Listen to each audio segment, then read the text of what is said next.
Ang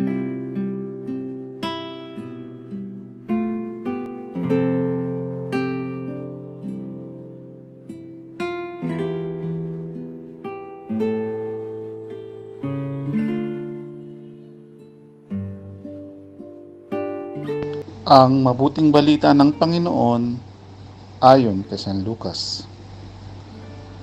Noong panahong iyon, samantalang nagsasalita si Jesus sa mga tao, may isang babaeng sumigaw mula sa karamihan at nagsabi sa kanya, "Mapalad ang babaeng nagdala sa inyo sa kanyang sinapupunan at nagpasuso sa inyo."